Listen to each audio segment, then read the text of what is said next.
나라를 잃은 조선인들은 스포츠를 통해 일제 억압에 저항했습니다. 전쟁의 폐허 속에서도 스포츠는 국민들에게 유일한 희망이었습니다. 그리고 사상 초유의 국가 위기에서 스포츠는 우리를 다시 일으켜 세웠습니다. 한국 야구의 새로운 장을 열었던 어떤 도전자, 선구자로서 한국 스포츠는 어떻게 이런 기적을 만들어낼 수 있었을까요?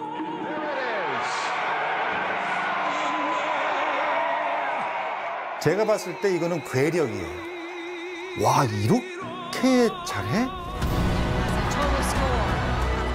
광복 80년, 전 국민을 열광시켰던 벅차고 빛났던 순간들. 그 감동과 환희의 시간으로 돌아가 봅니다.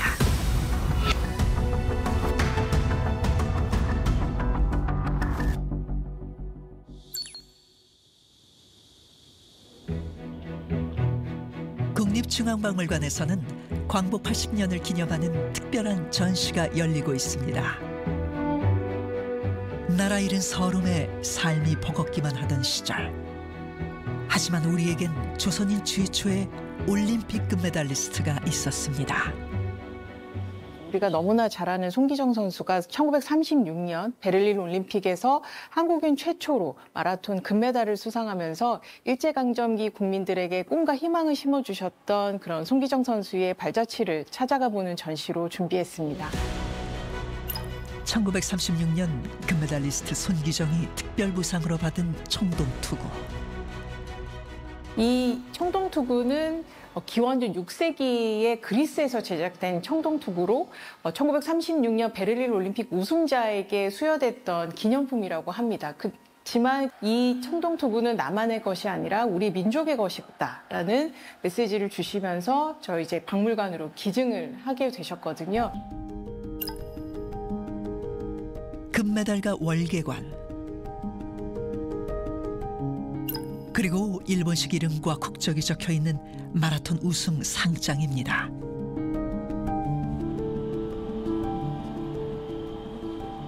내가 올림픽에 대표로 선발됐을 때 어떻게 하면 내가 일본 사람이 아니라는 것을 알릴 수 있을까?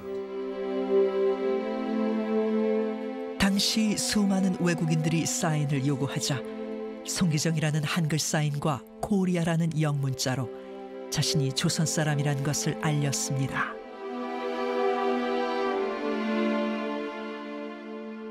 그래서 이제 올림픽 참여한 이후로는 더 이상 선수로 활동을 못 하셨다고 합니다. 그 국제대회에서의 그런 손기정 선수의 활동들이 좀 영향을 미치지 않았을까 생각해 볼 수도 있을 것 같아요. 광복 후 손기정은 지도자로 참여한 1947년 보스턴 마라톤 대회를 코리아의 이름으로 제패하며 또 한 번 세계를 놀라게 했습니다.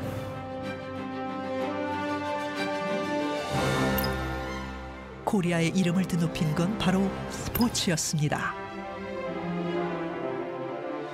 태극기를 달고 코리아란 이름으로 출전한 첫 세계대회에서 당당히 우승을 하고 태극기가 개항이 되는 아주 감격스러운 순간은 백범 김구 선생께서 족패천하, 그러니까 발로 천하를 제패했다라는 그런 의미의 휘호를 써주십니다. 단순한 경기의 승리를 넘어 국민에게 자긍심과 희망을 전하게 된 것입니다. 그때는 코리아를 아는 외국인들이 없었죠. 그래서 보스턴의 교민집에 이 서윤복 선수와 손기정 감독이 이제 머무르면서 대회에 출전을 했는데 동네 사람들이 동양인 사니까 별로 좋아하지 않았대요. 근데 이제 서윤복이라는 선수가 보스턴 마라톤에서 우승을 하니까 동네 주민들이, 미국인들이 막 그 집에 몰려들었다는 얘기도 이제 있었고, 대사관도 만들어지기 전에 사람들을 초청을 해서 호텔에서 파티를 여니까 거기에 외국 대사들도 막 모여서 오더라 그럴 정도로 나라가 없었을 때, 건국도 되기 전에, 또 이후에 건국된 다음에 나라가 약소국이었을 때 이 코리아라는 이름을 알릴 수 있는 거의 유일한 방편은 스포츠 외에는 존재하지 않았다고 봐도 되죠. 시간이 흘러 1988년 손기정은 88 서울올림픽 개막식 성화봉송 마지막 주자로 나섰습니다. 그의 가슴에는 일장기가 아닌 대한민국을 대표하는 삼태극 문양 마스코트가 그려져 있었습니다.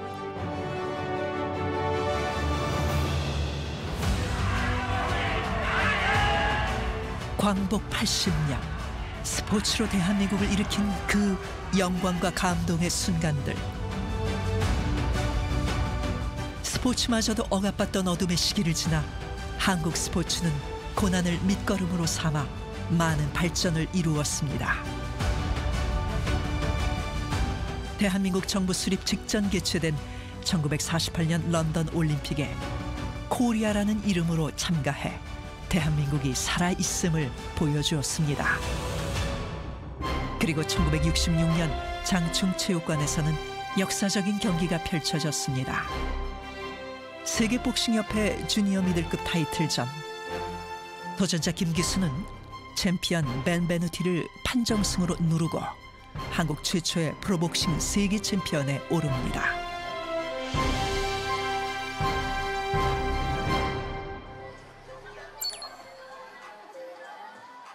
김기수가 은퇴 후 챔피언 다방이라는 곳을 운영하던 자리에 지금은 김기수 기념사업회가 있습니다.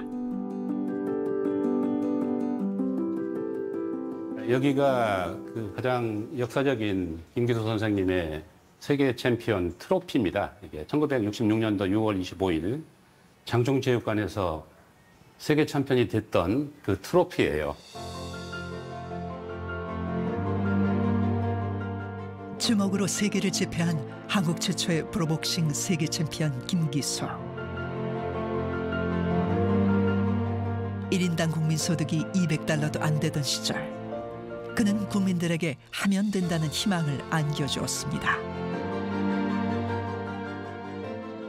그때 한국에는 김기수 정신이라는 그러한 그 유행어가 탄생했다고 합니다.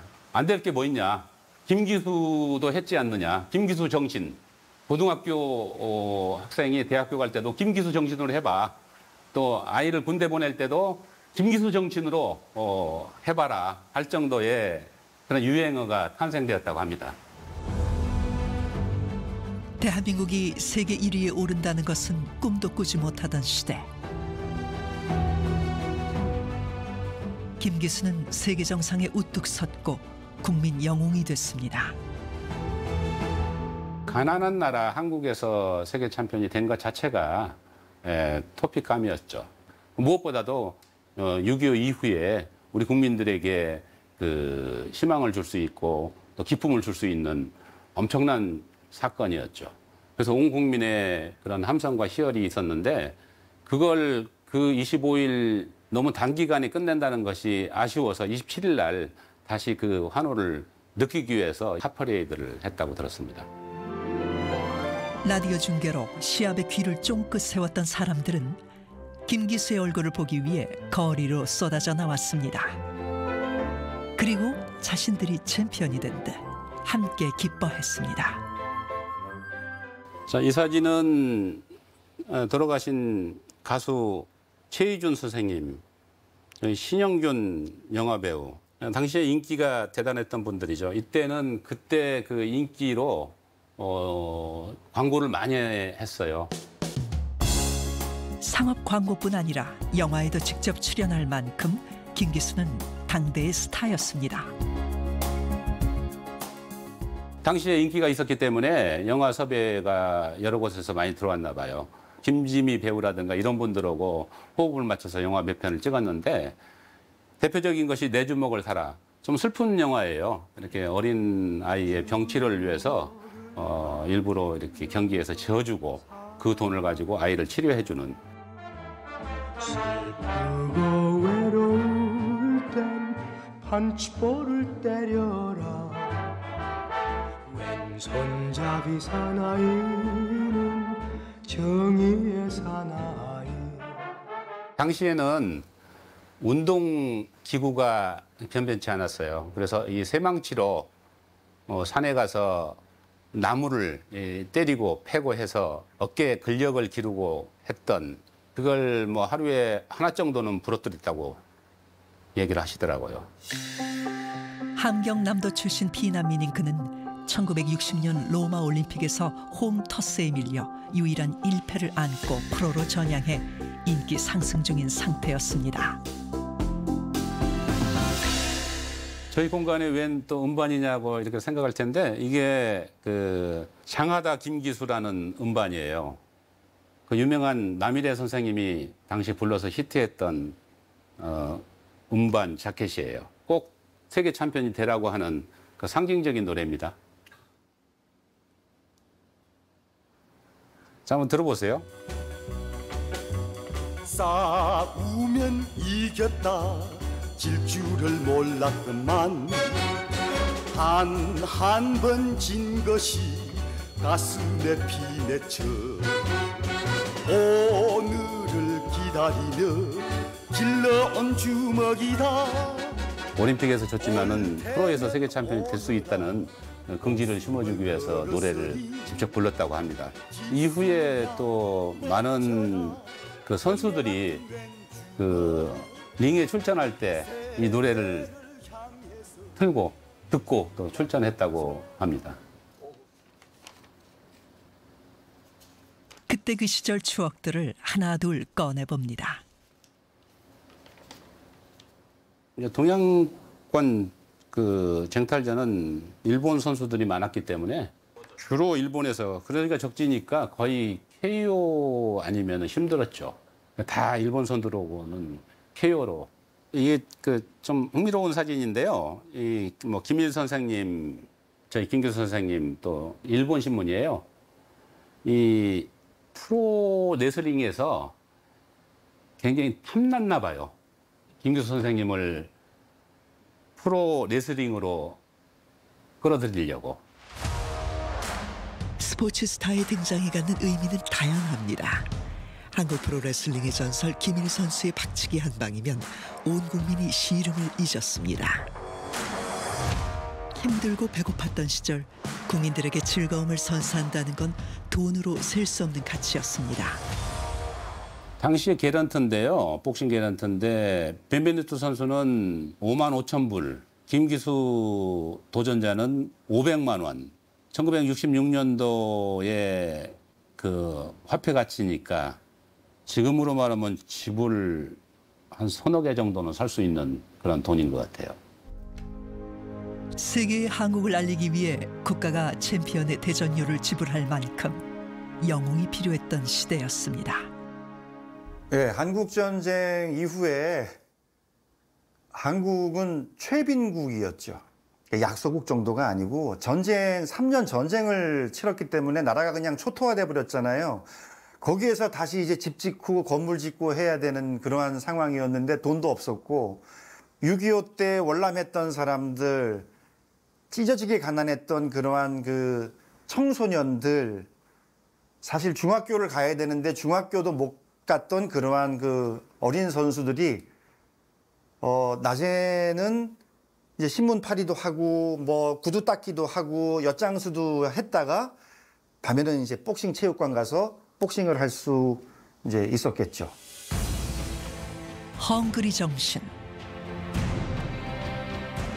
두 주먹 하나로 돈도 벌고 인생도 바꿔볼 수 있다는 욕망이 한국 사회 전반에 가득했습니다. 김기수 이후 홍수환, 유재두, 박종팔, 장정구, 이윤영우 등 40여 명의 세계 챔피언을 배출했습니다. 1970년대와 1980년대 한국 프로복싱은 황금기를 맞았습니다.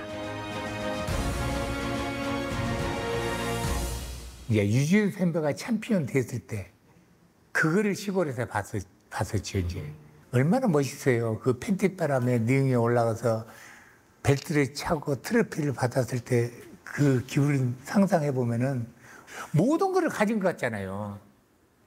주먹 하나로. 그러니 욕심 내겠어요, 안 내겠어요?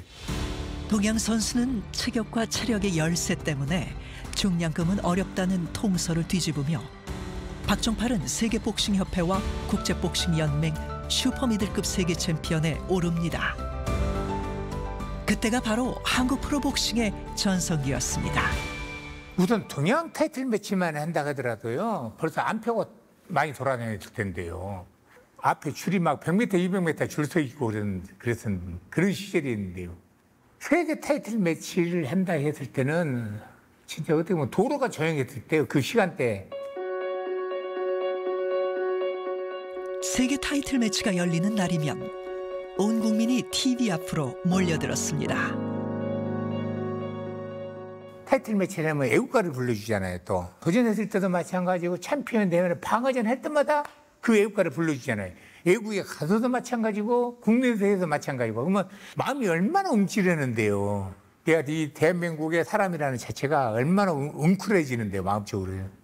부딪히면 이긴다. 그냥 부딪히고 하면 이긴다고 생각을 했지 진다고 생각해본 일이 없었어요. 전설의 돌주먹이라 불리며 한 시대를 풍미했던 복싱 챔피언 박종팔. 그는 지금도 조용히 후배들을 가르치고 있습니다. 정말 그때는 배고픈 시절에 정말 복싱 하나만을 보고 운동을 하셨던 분들이어서 그런 어느 정도의 그 헝그리 정신이라고 하죠. 그런 정신이 저희 세대들한테도 어느 정도는 본받아야 될 점이 있지 않을까. 지금과는 다른 투지, 다들 뭔가 좀 절대 쓰러지지 않을 것 같고 그런 좀 강인한 사람의 면모가 너무 잘 보여서 보고 많이 배우고 뭐 동기부여도 많이 얻고 그러고 있습니다. 짧게 쳐봐. 주먹 하나로 한국인의 강인함과 투지를 보여줬던 박종팔.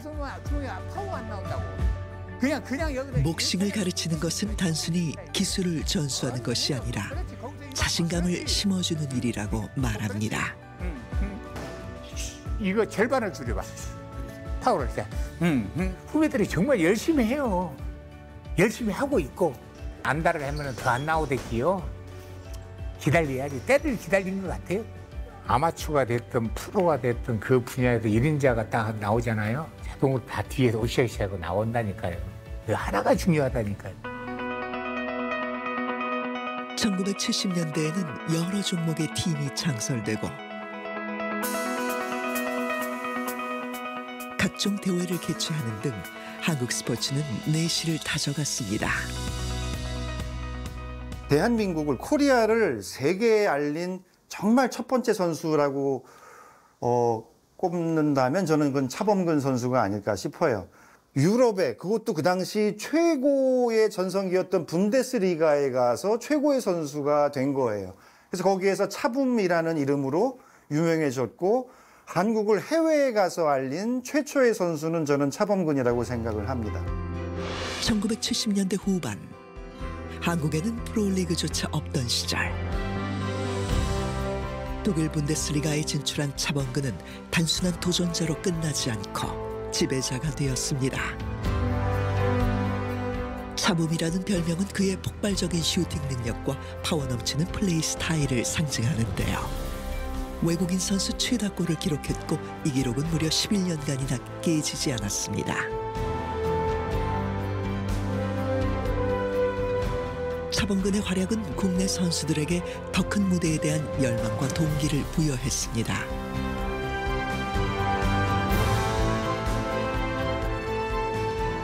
오랜 시간 동안 변방에 머물러야 했던 한국 스포츠는 급속도로 성장한 경제만큼이나 단기간에 비약적인 발전을 이루어냈고 자랑스러운 한국인의 원천이 됐습니다. 그냥 열심히 먹고 살기 바쁜 그러한 사람들이었는데 근데 내가 한국 사람이라는 걸 느끼게 해주는 건 과연 언젠가. 그거는 이제 애국가가 울려 펴지면서 태극기가 올라갈 때 서울역 대합실에 모여서 막 응원을 보낼 때 그럴 때 내가 한국인이라는 거를 느끼게 되는 거죠. 또 우리에게 자긍심을 넣어주고 하는 그러한 것들도 있지만 가장 기본적으로는 한국인이라는 정체성을 우리에게 각인시켜주는 거는 그것을 가장 강렬하고 짜릿하게 느끼게 해주는 거는 바로 스포츠죠.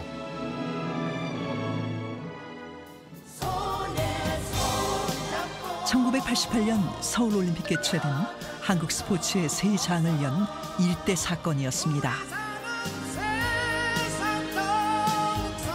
160개국이 참가했고 당시 기준 최대 규모의 국제 경기였던 88 서울올림픽에서 대한민국은 금메달 12개, 종합순위 4위라는 역대 최고 성적을 냈습니다.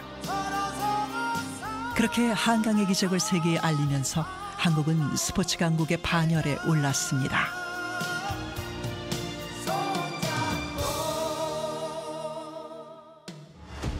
(1997년 11월 22일) 전 국민을 충격에 빠뜨린 발표가 있었습니다.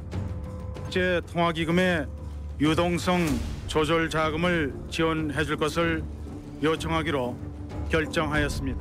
대통령으로서 국민 여러분에게 참으로 송구스러울 뿐입니다.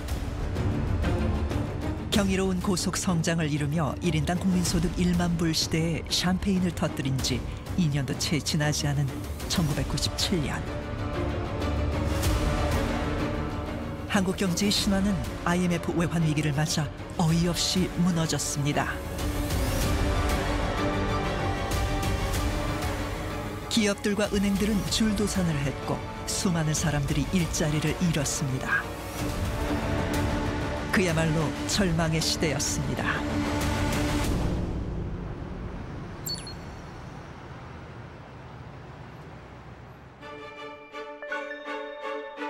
모두가 좌절했던 그 시절. 1998년 바다 건너에서 날아온 20살 소녀의 세계 여자 골프 재패 소식은 온 국민을 흥분과 환호 속으로 몰아넣었습니다. 또 어려운 상황에서 저렇게까지 할 수 있을까 그러면서 벅찬 감동이 일어났고 같은 대한민국 사람으로서 같은 애국심도 같이 느끼고 그랬던 것 같아요. 네. 맨발 투혼을 펼치며 전 국민에게 희망과 감동을 안겨주었던 그날로 돌아가 봅니다. A little unexpectedly, we have Seripak hitting first. That is surprising. 연장을 가게 됐지 않습니까? 그것도 연장전 가서도 18홀을 했는데도 결과가 나오지 않고 재연장으로 넘어가고 서든데스로 간 그런 어떤 모든 이 전개가 지금 생각해도 약간 소름이 돋습니다. 네. 연장전 마지막 18번 홀. 동점 상황에서 박세리의 티샷이 물웅덩이로 사라집니다. 간신히 물가 언덕에 걸려있는 공. 그때 당시는 그냥 저 지금 살아있는 공을 살리는 것밖에 생각을 안 했던 것 같아요. 근데 그러면서 양발 벗을 때는 아직 나한테는 기회가 있다라고 생각을 하고 내려간 거였었기 때문에 드라마의 시작은 그때부터였습니다. 만 20살이었으니까 모든 게 겁이 없을 나이였던 것 같아요. 열정도 있었고 자신감도 있었고 같은 생각이었던 것 같아요. 그런 경험이 나한테 얼마만큼 큰 자산이 될 것인지. 맨발로 망설임 없이 물속으로 들어가는 박세리. 그녀는 포기하지 않았습니다. 미국에 있는 중계진도 그랬어요. 저기 들어가서 이득 보실 게 있을까? 그냥 물에 들어가서 한타 먹고 그냥 하더라도 괜찮지 않을까? 저기 들어가서 만약에 잘못되면은 더블보기나 트리플보기로 연결될 수 있는 데라는 얘기를 했거든요. 저도 그 생각을 했고 그렇게 할 수 있는 그 용기가 정말 대단한 거였죠. 저도 깜짝 놀랐어요. 그린이 보이지도 않고 방향조차 가늠하기 어려운 상황. 20살 박세리는 도전을 선택합니다. 정말 너무나 희박한 상황이었죠. 이게 실패할 수밖에 없는 샷이었지만 도전을 했었던.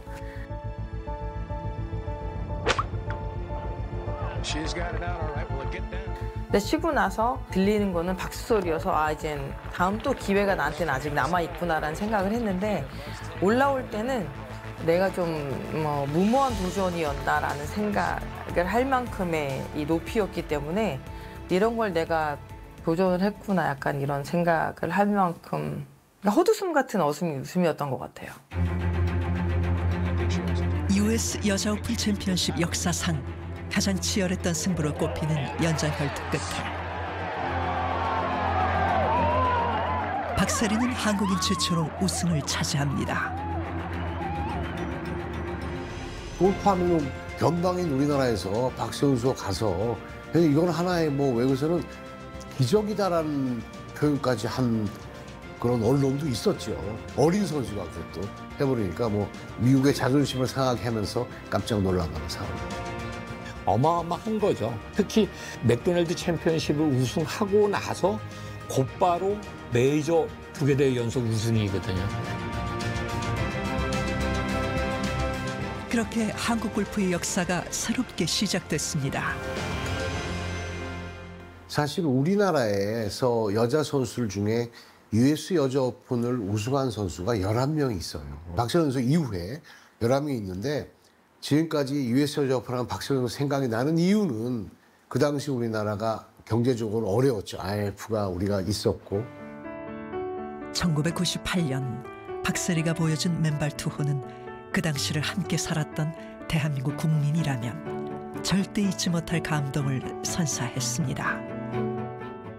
누구도 하면 될 수 있다라는 어떤 자신감을 불어넣어주지 않았냐라는 생각이 듭니다. 그 골프라는 어떤 전혀 생소한 그 종목에서 애틋한 20살의 소녀가 그 역경 속에서 이제 모든 걸 딛고 굴하지 않고 결과를 만들어냈다라는 거는 결과적으로 뭐 박세리 선수가 영웅으로 칭송받을 수 있지 않았냐라는 생각이 듭니다. 박세리가 LPGA 투어에 데뷔하자마자 보여준 엄청난 성과는 전 세계의 주목을 받았고 한국을 넘어 세계 골프사에 큰 흔적을 남겼습니다. 제가 갔을 때만 해도 한국 선수에 대한 정보 전혀 없었죠. 심지어는 한국에 골프장이 있냐라는 질문을 들어볼 만큼 정말 황당한 질문을 받아본 적도 있었으니까요. 15살에 골프를 시작해 16살에 프로 선수를 꺾고 우승을 차지할 만큼 천재성을 보인 박세리. 고등학교 졸업 후 더 큰 무대를 경험해보고 싶었던 박세리는 돌연 미국행을 택했습니다. 분위기는 굉장히 부정적이었어요. 저는 제 꿈을 이루고자 시작을 했던 거였는데 주변 반응은 괜히 하지 않아야 할 걸 하는 것 같다. 뭐하러 무리수를 두고 가느냐. 안 가는 게 맞는 것 같고 괜히 갔다가 다 망가져서 올 수도 있는데 뭐하러 가냐 등등등 해서 부정적인 시선이 더 많았지만 우선 저는 그게 저의 꿈이기 때문에 그런 부정적인 시선이 저한테는 전혀 방해가 되진 않았던 것 같아요. 최고가 되고 싶다는 열정, 위기 속에서 포기하지 않는 끈기. 박세리는 세계 무대에 한국을 날린 선구자로 남았습니다. 박세리의 우승은 한국 사회에도 많은 변화를 불러왔습니다. 그녀를 보며 꿈을 키운 수많은 소녀들이 골프채를 잡았고 세리키즈라는 신조어가 생겨났습니다. 그리고 골프 대중화에도 기여했습니다. 일단 박세리 선수가 US 오픈 우승할 경우에는 한국의 골프장이 100개도 되지 않은 상황이었어요. 그리고 골프가 일반인들에게는 알려지지도 않은 그런 운동이었고 박세리 선수의 US 여자 오픈 우승을 시작으로 우리나라의 골프 발전, 골프의 대중화가 시작된 겁니다. 그걸 계기로 아시아 시장이 충분히 있다라는 생각을 가지고 봄과 가을에 걸쳐서 아시안 스윙을 1년에 두 차례에 걸쳐서 한다는 거, 이런 투어를 만들어냈다는 거는 박세리가 어떻게 보면 한 역할을 하지 않았냐라는 생각을 가집니다. LPGA는 박세리 이전과 이후로 나뉜다고 합니다. 외국 선수라고는 일본 선수와 유럽 선수 몇 명이 고작이었던 LPGA에 완전히 새로운 시대를 연 박세리. 통산 25차례 우승 트로피를 들어올리며 명예의 전당에 이름을 올립니다.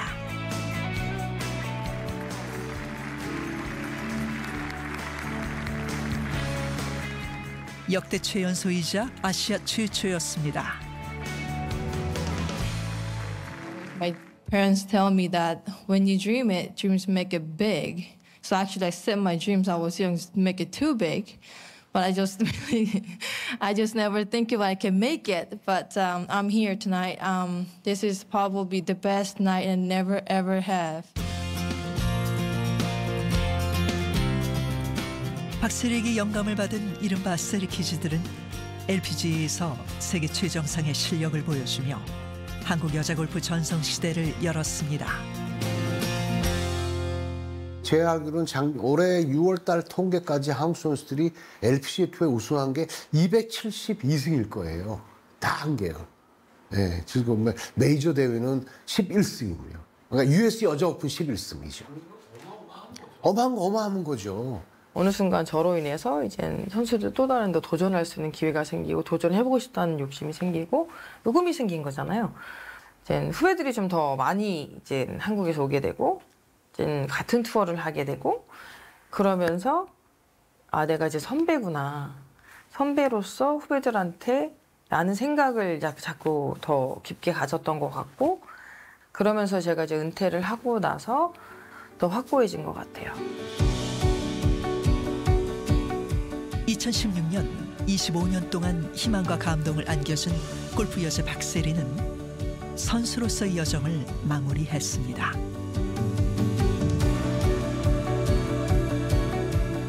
그리고 지도자로서 새로운 도전을 이어간 박세리는 2016년 리우올림픽 한국 여자 골프 대표팀 감독으로서 박인비의 금메달을 이끌었습니다.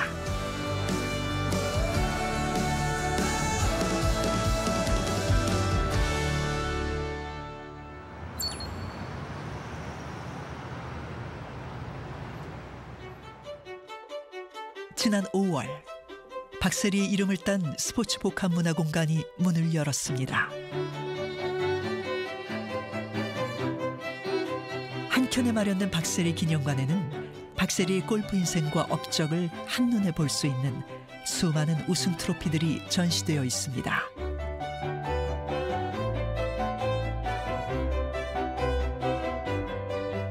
그 시절 희망과 감동을 안겨줬던 순간들이 생생하게 전해집니다.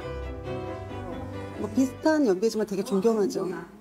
위로도 받았고 고마운 마음이 되게 컸어요. 할 수 있다. 우리 할 수 있다. 새로운 길을 찾아서 간 게 아니라 아예 없던 길을 만들어낸 개척자 박세리의 맨발 투혼.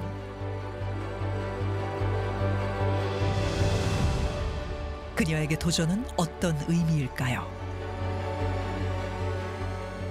나에게 도전은 항상 기대감. 네, 기대인 것 같아요. 저를 꾸준히 발전시킬 수 있고 또 발전하면서 성장하는 내 모습을 다시 한번 기대해 볼 만한 계속 살아가게 하는 긍정적인 에너지인 것 같아요. 특히 그때가 IMF 경제 위기 때였잖아요.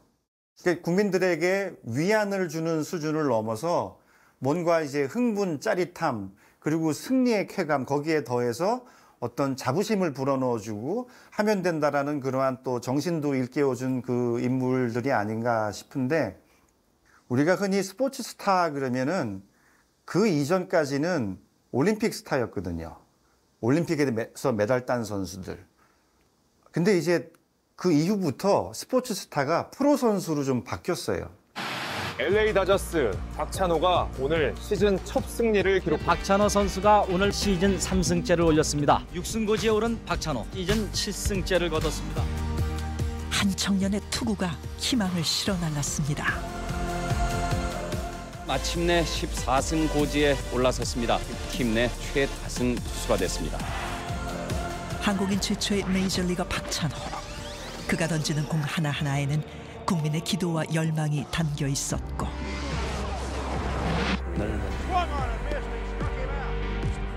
그가 마운드에 설 때 국민 모두가 그의 뒤에 서 있었습니다. 1997년 미국 땅에서 연일 승전보를 알리며 국민 영웅으로 떠오른 박찬호. 자신도 몰랐던 인생의 방향을 바꿔놓은 순간이 아직도 생생합니다.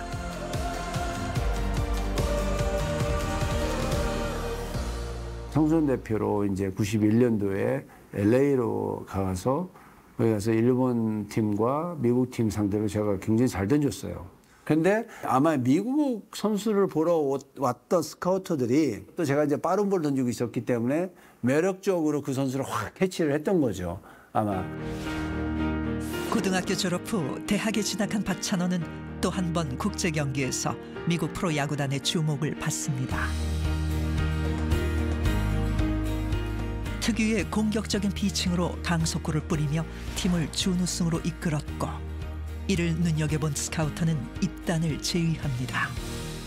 갑자기 이제 메이저리그 팀들이 전화를 하는 거예요. 초청을 하고 싶다, 미국에. 이렇게 동역을 해주더라고요. 그래? 초청? 그 뜻이 미국으로 스카웃인데 통역은 초청이라고 이렇게 통역을 해주니까 그 팀이 저를 스카웃을 한다라는 게 저는 믿겨지지가 않고, 그게 무엇인지도 이해가 가지도 않았어요, 사실. 설레임만 가지고 간 거예요. 자신감도 보다도 설레임이에요, 설레임.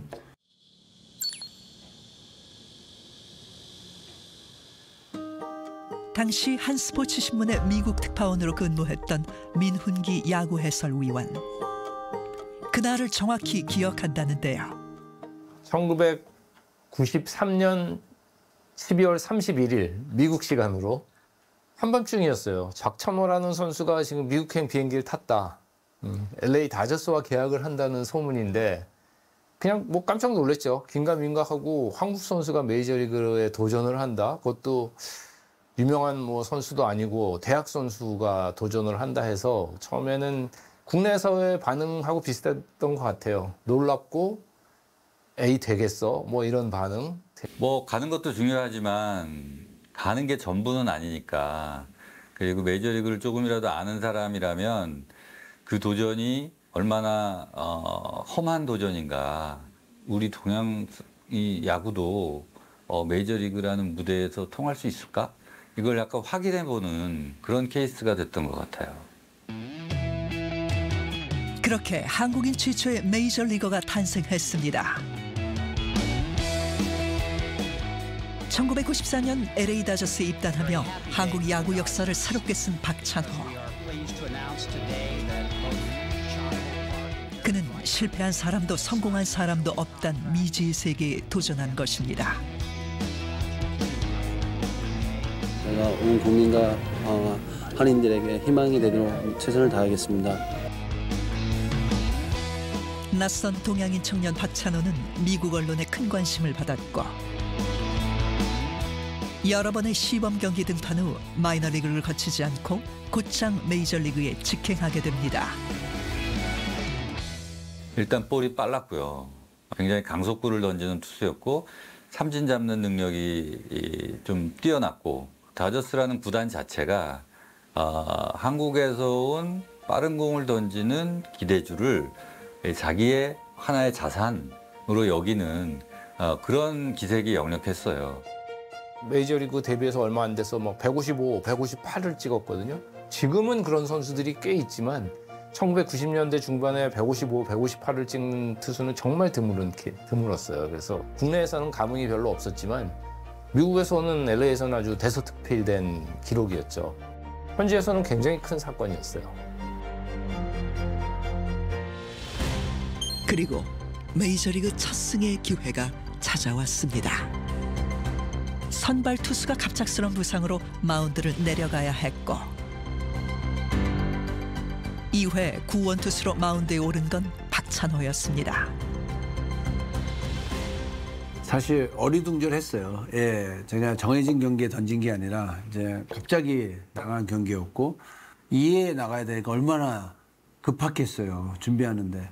예, 그래서 정신없게 던졌는데. 박찬호는 5회까지 4이닝 동안 18명의 타자를 상대로 3안타만을 내주고 삼진 7개를 뽑아내며 무실점으로 팀의 승리를 이끌었습니다. 꿈에 그리던 메이저리그 첫 승이었습니다. 끝나고 났는데 저는 그냥 승리해서 좋았어요. 우리 팀이 이겨서. 근데 끝나고 타미라 수다 감독이 저한테 공을 주면서 이게 너의 메이저리그 첫 승 경기다. 앞으로 이 공이 아주 많을 거다. 이렇게 얘기해주면 공을 주는 거예요. 그러면서 제가 의미를 이제 두기 시작했죠. 메이저리그 첫 승했구나. 한국 사람으로서 처음이구나. 앞으로 갈 계획과 목표와 다짐과 이런 것들을 하기 시작했죠.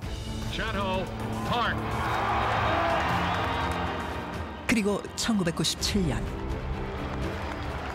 한국인 최초로 미국 본토에 진출한 지 4년 만에 박찬호는 대망의 메이저리그 풀타임 선발 투수에 이름을 올렸습니다. 드디어 잠재력을 폭발하며 자신의 이름을 알리게 된 박찬호. 생애 첫 완투승은 물론 시즌 14승을 올리며 팀 내 최다승 투수가 됩니다. 97년 시즌에 그야말로 풀타임 선발이 된 거죠. 29번 선발로 나가서 거의 절반 14승.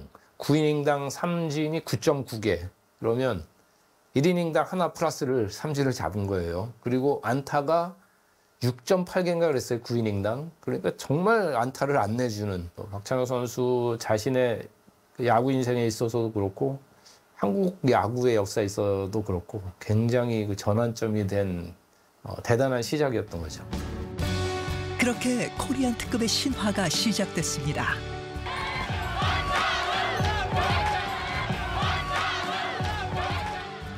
박찬호 나오는 날은 야구장의 풍경이 변했다. 수천 명의 교민, 유학생 이런 분들이 다 찾아와서 정말 뜨거운 응원을 펼치는 그런 모습들을 늘 볼 수가 있었고요. 입양아들, 한인 입양아들이 그 자신들의 이제 정체성, 뿌리 이런 걸 갖는데 굉장히 자긍심을 주는 인물로 부각이 됐어요.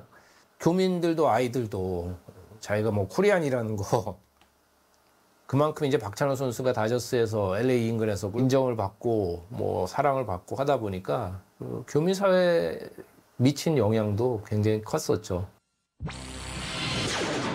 컴퓨터 진적 탄생. 2년 후에는 더 강해집니다. 박찬호 신드롬이라는 말이 전혀 어색하지 않은 시기였습니다. 등번호 61번을 새긴 옷과 모자 등 박찬호 관련 상품들이 거리를 휩쓸었고 박찬호 중계 경기는 20% 가까운 시청률을 기록했으며 스포츠신문은 박찬호 때문에 먹고 산다는 말이 있을 정도로 박찬호가 일면에 등장하는 날엔 판매고가 평균 30% 이상 늘어났습니다. 지금도 어디 가면은요, 사람들이 60, 70대 분들은 저를 보면은 손을 잡고 싶어 하고 어떤 노숙자분들은 내가 그때 노숙하고 있었는데 터미널에서 당신 경기 보고 내가 다시 용기 가졌다라는 그래서 내가 지금 이 일에도 이렇게 했다고 당신 안 했으면 나 그냥 마포대교 갔다라는 사람들도 너무 많았거든요. 1990년대 말 박찬호가 단순한 인기를 넘어 신드롬을 일으킨 데에는 IMF 외환 위기라는 초유의 시대적 상황이 있었습니다.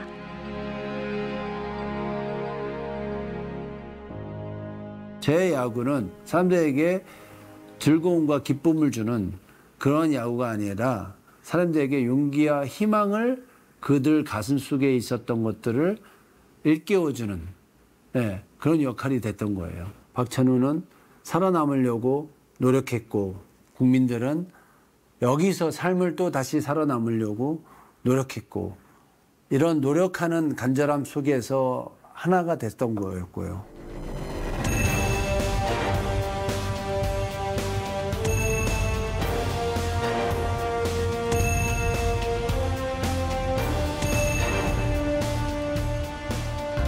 다저스에서의 전성기를 뒤로 하고 2001년 초대형 계약을 체결하며 팀을 옮긴 박찬호. 하지만 부상이 발목을 잡았습니다. 그의 성적은 수직으로 하락했고 거액의 연봉만 받고 제 역할을 못하는 선수라는 불명예를 안아야 했습니다.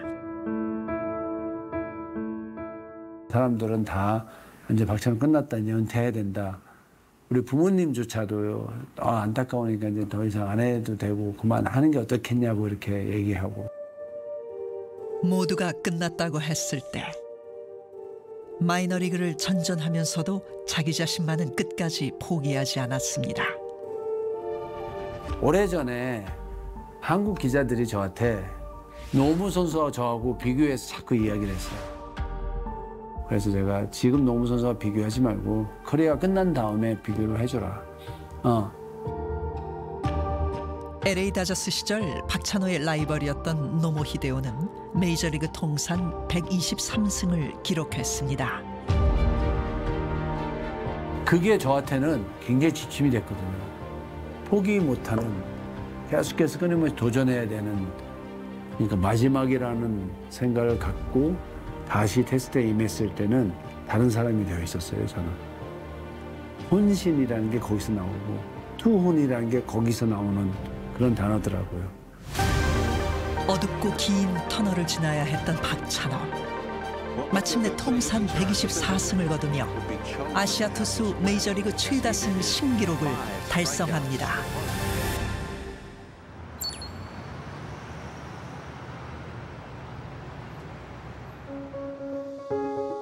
박찬호의 이름을 딴 공주시 산성 찬옥길. 골목 입구에 들어서는 순간부터 야구 팬들의 가슴은 두근거리기 시작하는데요. 그가 야구의 꿈을 키우며 어린 시절을 보냈던 실제 생가를 리모델링한 박찬호 기념관입니다.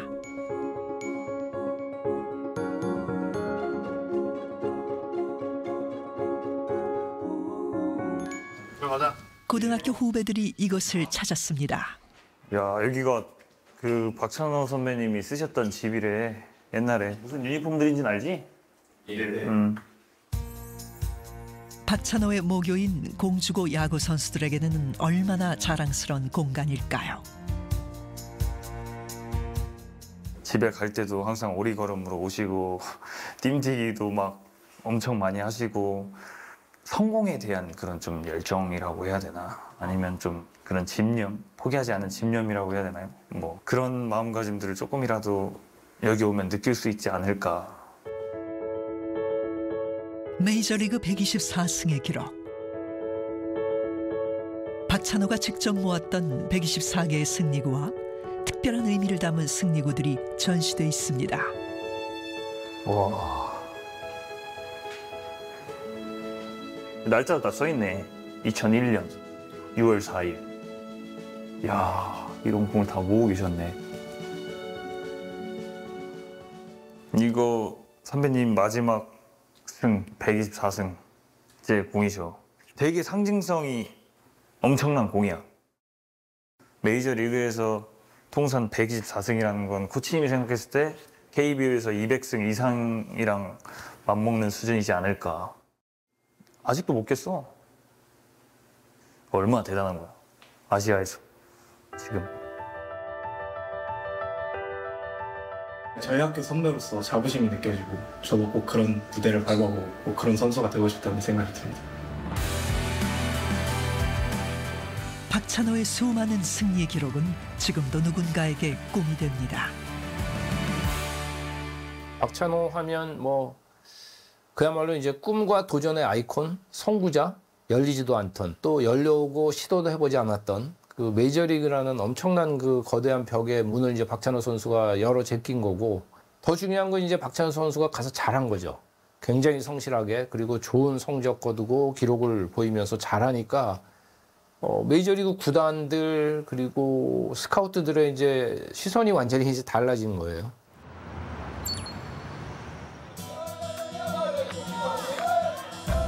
전국 고교야구 시즌의 마지막을 장식하는 봉황대기 고교야구대회.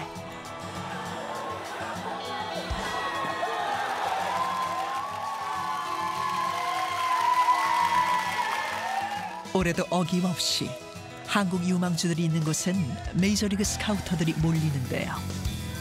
고교야구 해설을 맡고 있는 이재국 기자에게 그 이유를 들어봤습니다. 이 한국 선수들의 잠재력이 정말 대단하다는 것을 알게 된 거죠. 네, 그러면서 메이저리그 스카우트들이 와서 서로 경쟁이 굉장히 치열합니다. 그리고 미국에서 항상 이 대회 있을 때마다 왔다 갔다 할 수가 없으니까 한국에 상주하는 스카우트와 계약을 해서 이제 매 대회마다 보고서를 받고 거의 뭐 메이저리그 30개 구단이니까 거의 모든 구단이 사실은 한국 무대를 지켜보고 있다고 볼 수가 있습니다. 정다운. 반가워. 예. 컨디션은 어때요? 지금 구종은 제일 자신 있는 건? 아무래도 직구가 가장 커브나 체인지업을 좀 더 완벽하게 만들어낼 것 같습니다. 잘로 몸을 키워. 이제 선수들 사이에서도 메이저리그에 대한 기대가 높아지고 있습니다. 들은 거는 옛날에는 메이저리그를 많이 못 봤는데 요즘에는 그래도 그 길이 좀 잘 열려 있어가지고 뭔가 거기에 대해서 좀 더 자신감을 얻은 것 같습니다. 뭔가 제가 좀 더 메이저리그 갈 수 있는 가능성을 열어준 것 같습니다. 지금 우리나라에서 메이저리그로 가서 성공한 사례가 28명입니다. 그러니까 이 원석을 서로 선점을 하고 싶어 하는 거죠. 최고의 그 유망주는 한국 무대에 매년 나오고 있다. 이런 선수를 어릴 때부터, 최근에는 이제 고등학교뿐만 아니라 사실 중학교 선수부터 이렇게 체크를 하고 성장 이 스토리를 계속 체크를 하고 있습니다. 오늘도 꿈을 향해 던지고 치고 달리는 선수들. 메이저리그는 상상도 할 수 없던 시절을 지나 박찬호로부터 시작된 메이저리그 도전과 성공의 역사는 계속 이어질 것입니다. 박찬호 선수는 한국 야구의 어떤 흐름 또 스펙트럼 이런 것을 훨씬 크게 넓게 만들어준 그런 선수라고 생각이 들거든요. 우리 야구사에서는 뭐 명예전당이 생긴다면 유명한 여러 선수들과 함께 박찬호 이름 반드시 올라가야 된다고 생각을 합니다. 세계를 향해 매일매일 전력을 다해 강속구를 던진 투수 박찬호. 그가 던진 것은 단순히 공이 아니었습니다. 그래서 제가 이제 처음 가서 한국 선수들에 대한 문이 활짝 열려 있었죠. 예. 근데 그 문으로 다 누군가 다 들어온다고 그게 성공의 문은 아니거든요. 메이저리그의 문이지. 성공의 문은 또 달라요. 각자가 가지고 오는 거예요.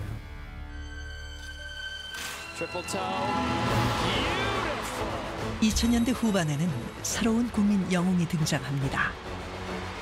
비교 불모지 대한민국에서 스스로 길을 만들고 끝내 정상에 오른 김연아. 김연아는 우리나라를 단숨에 국제 무대의 주인공으로 만들었습니다.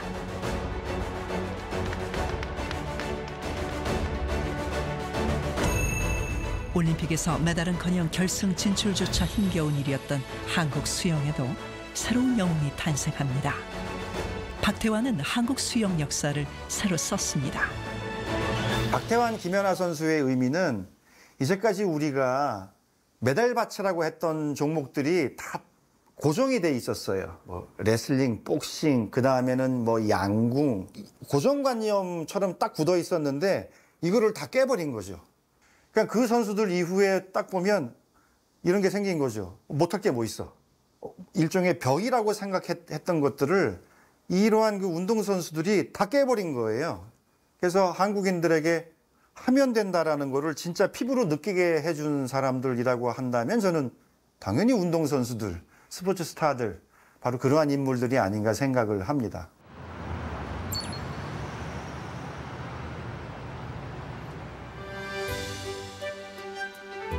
박태환 이후 침체기를 맞았던 한국 수영은 포스트 박태환, 황선우의 등장을 시작으로 경쟁력을 갖춘 선수들이 계속 나오면서 황금 세대를 맞이했습니다. 이제 그들이 한국 수영의 새 역사를 써가고 있습니다.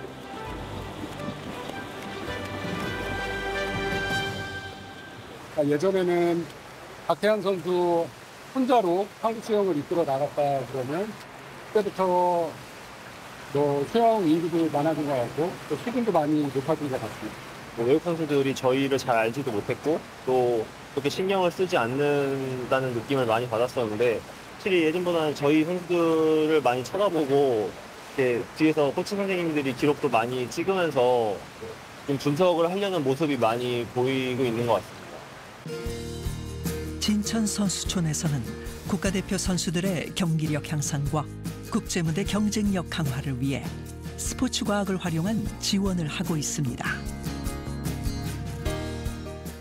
우리 선수들이 스타트가 좀 이제 약하다고 지도자 선생님들께서 말씀을 하셨거든요. 그래가지고 이제 각자 선수들만의 도약 시에 몸통의 각도라든가 입수 동작에 있어서의 그 각도 이런 것들을 측정하고 있고요. 이 스타트뿐만 아니라 뭐 턴 동작이라든가 아니면은 뭐 물속에서의 영법에 관련된 그런 영상을 촬영을 해서 지도자들한테 직접 제공을 하고 있습니다.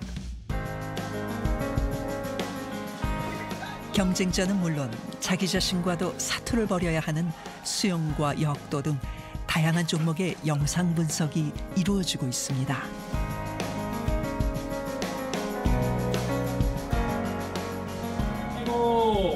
스포츠 의학의 역할도 큽니다. 선수들과 가장 가까이에서 함께 호흡하며 선수들이 최고의 기량을 뽐내고 최상의 몸 상태를 유지할 수 있도록 지원하고 있습니다. 세상에는 돈으로 살 수 있는 게 있고 돈으로 살 수 없는 가치들이 있다고 생각합니다. 그리고 스포츠가 주는 그 가치는 전 국민을 한데 모을 수 있고 또 눈물과 감동, 이거는 돈으로 살 수 없는 스포츠가 주는 그 매력이라고 생각합니다. 우리 스포츠가 전 세계적으로 지금 전 세계 10위 안에 있는 스포츠 강국이라고 표현할 수 있잖아요. 이런 가치들은 정말 없어지지 않는다고 생각합니다. 광복 이후 대한민국은 스포츠로 일어났고 스포츠로 하나 되었으며 앞으로도 그 힘으로 세계를 향해 나아갈 것입니다.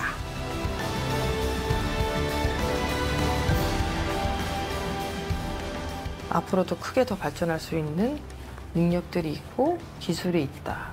아직 씨앗에서 새싹이 살짝 돋아난 이런 상태인 것 같아요. 나중에 이게 나무가 돼서 활짝 피었을 때 전 세계에 한국 스포츠가 우뚝 서게 되는데요. 그렇게 되는 날이 올 거라고 생각해요. 네.